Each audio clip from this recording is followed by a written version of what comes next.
जिंदाबाद जिंदाबाद जिंदाबाद जिंदाबाद जिंदाबाद जिंदाबाद। कांग्रेस पार्टी के स्टार प्रचारक और युवा नेता कन्हैया कुमार आज ग्वालियर पहुंचे और यहां ग्वालियर के हजीरा इंटक मैदान में चुनावी आम सभा को संबोधित किया। उन्होंने कहा कि इस बार मध्य प्रदेश में विधानसभा चुनाव हो रहा है और चुनाव कांग्रेस पार्टी नहीं बल्कि मध्य प्रदेश की जनता लड़ रही है और यह चुनाव मध्य प्रदेश की जनता और भारतीय जनता पार्टी के बीच है और जिसमें जनता का कांग्रेस को व्यापक जन समर्थन मिल रहा है और हम ऐतिहासिक जीत हासिल करने जा रहे हैं। मध्य प्रदेश में कांग्रेस की सरकार बनने जा रही है।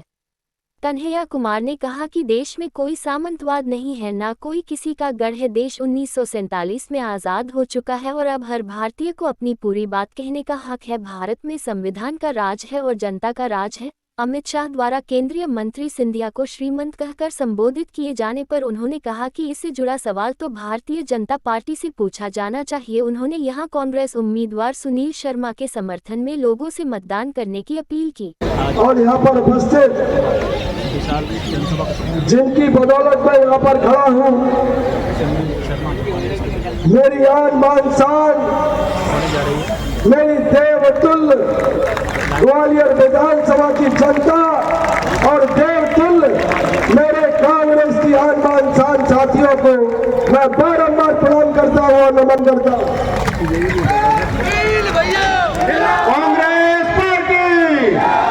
कांग्रेस पार्टी अब की चोट करारी है।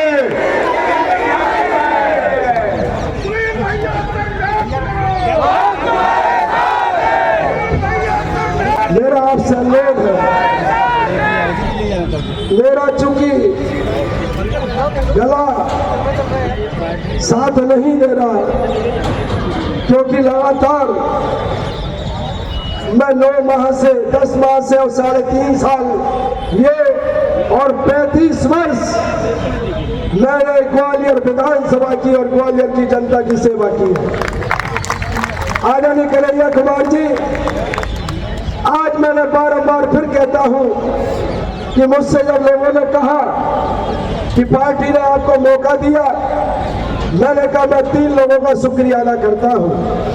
एक परमपिता परमात्मा का, दूसरा ग्वालियर विधानसभा की जनता जो मेरी भगवान है, ग्वालियर विधानसभा का एक एक परिवार जिसका मैं बेटा और भाई हूं, और तीसरा अगर किसी की बदौलत खड़ा हूं तो मेरा देवतुल्य कांग्रेस का कार्यकर्ता, जाबाज कार्यकर्ता, जिसके आशीर्वाद से आज मैं खड़ा हूं।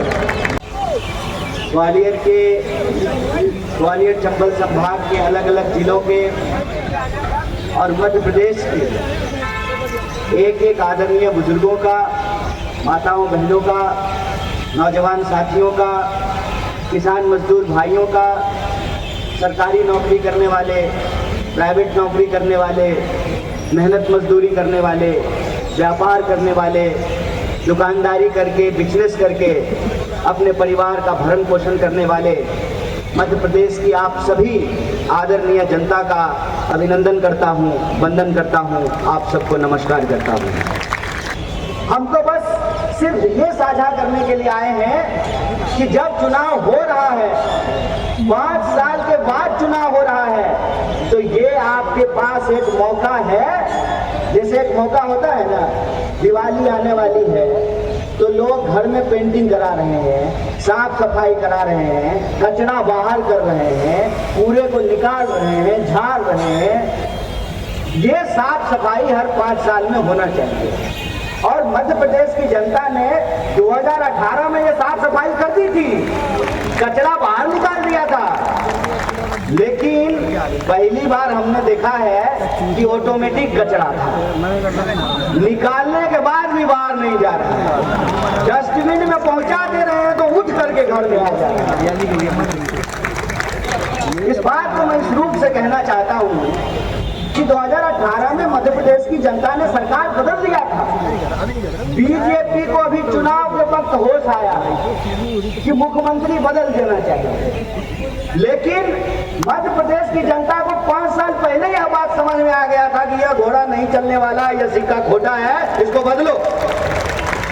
लेकिन देखिए कैसी मजबूरी है और कैसा जो है धनबल का खेल है, यह बात हमको समझना पड़ेगा। खिसकने लगी तब आपको लाडली की याद आई, 18 साल से आपकी सरकार है। आज हमको एक पत्रकार ने कहा कि भाजपा कह रही हो 450 में सिलेंडर चाहिए। हम बोले अब जब विदाई होने वाली है, 18 साल से सरकार है और पहले तो सिलेंडर 350 में ही मिलता था। तो पहले ये तो बताओ कि 350 के सिलेंडर को 1200 किसने किया, पहले इस सवाल का जवाब दो। और जो योजना हम लेकर के आए, जिन योजनाओं की हमने घोषणा की, उनको इन्होंने रेवड़ी कहना शुरू किया। कहा कि खजाना में पैसा नहीं है, आप जो है रेवड़ी बांट करके सरकार नहीं चला सकते हैं। तो मेरा एक सीधा सवाल है कि अगर इस देश के पूंजीपतियों का लाखों करोड़ कर्जा माफ किया जा सकता है, तो इस देश के किसानों का भी कर्जा माफ करना पड़ेगा। इस बात को याद रखो।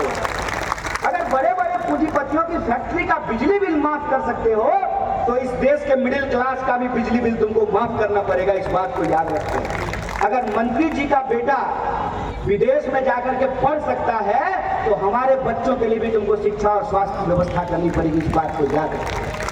ये हमारा मुद्दा है, इस मुद्दे पे हम काम करना चाहते हैं। और यही जो पीपल्स एजेंडा है, उस पीपल्स एजेंडा को लेकर के मध्य प्रदेश की आम आवाम में कांग्रेस पार्टी को लेकर के एक सकारात्मक बात चल रही है। और इसी सकारात्मक बात से घबरा करके वो ये कोशिश कर रहे हैं कि किस तरीके से बात को भटका करके, गुमराह करके मध्य प्रदेश की चुनावी राजनीति को पूरी तरीके से गंदा कर देना चाहते हैं। जब देखिए तब वो ये कोशिश करते हैं कि कैसे मध्य प्रदेश के चुनाव में जाति और धर्म का एंट्री करा दिया जाए। तो मैं आप तमाम लोगों से यही कहना चाहता हूँ कि उनकी कोशिश ये रहेगी कि इसमें जाति और धर्म का एंट्री करा दिया जाए। आपकी कोशिश ये रहनी चाहिए कि इसमें रोजी रोटी का सवाल सबसे प्रमुखता से रहेगा और इस बात का सवाल का जवाब उनको पूछा जाना चाहिए।